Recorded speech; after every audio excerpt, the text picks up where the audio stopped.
when DACA came around,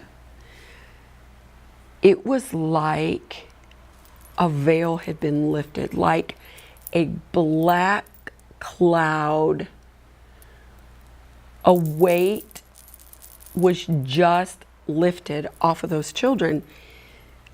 They ran, they found all of the paperwork, they went to these teachers that helped them, they went to the principals for help to get the documentation to be able to.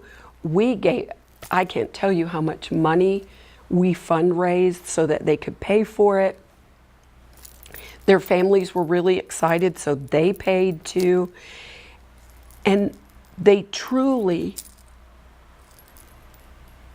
took advantage, in the good way, of the opportunities that that gave them. They went to NWAC. They went to the university. They went and tried for jobs, managerial jobs.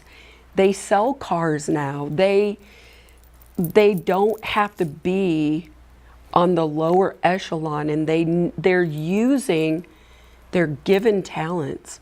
They're using their creativity to build a better Northwest Arkansas, to build a better community, a more cohesive one, because most of the kids that are DACA recipients, they don't stay with a group of people, with one group of people.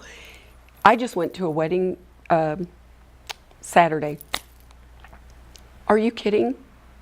Both kids were Mexican. But in the group, in the whole reception, there was every age group and every group of people from Northwest Arkansas, young people represented there, dancing, singing, loving that couple.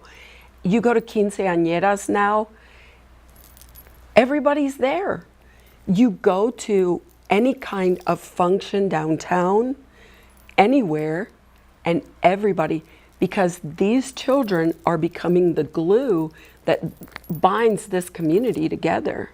And these kids are the glue, the professional glue and volunteer and service-minded glue that is now binding all of the different groups together. And that's what DACA's done. DACA has helped them to come out of the shadows, because many of these kids weren't going to stay in the shadows anyway, but that helped them to come out of the shadows and fulfill their God-given talents and work. And these kids, now there are some kids that are DACA recipients that stay in their little groups and that live in their prescribed neighborhoods. There are some that don't have formal education.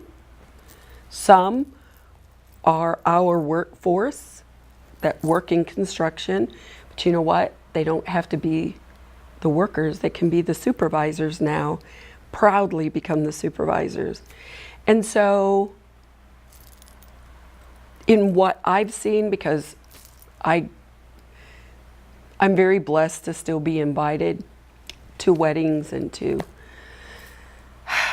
graduations and things like that. And I'm going to tell you that you don't see one group of people at the weddings, at these celebrations.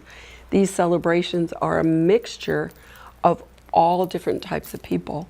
And that's what these kids in particular are doing, that I'm going to tell you my generation wasn't terribly successful at. I mean, we do get along, we do, but it's a different, I'm so proud to see it. Oh boy, now the word won't come in English.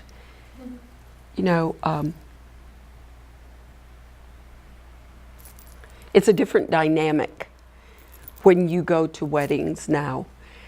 And it used to be that Salvadorans stayed with Salvadorans and Mexicans stayed with Mexicans, and the poor Guatemalans, were kind of in between. And you know what? and the Anglo kids kind of stayed in one area, and you'd have crossovers every. No, people are, they're truly doing what the American dream is supposed to be. The American dream that my ancestors came for, that your ancestors came for, that our president's ancestors came for, that our Secretary of State's ancestors came for. Only these kids are doing it better than we all did, because they are allowed to keep their language, so they keep the connections with home, but are able to venture out into the new world because they're fully bilingual, they're fully biliterate, they're fully bicultural. So they're able to reach out to everyone, whereas if DACA hadn't existed, they might not have been able to reach as far as they're able to reach with that job and with the freedom that they deserve to have. So.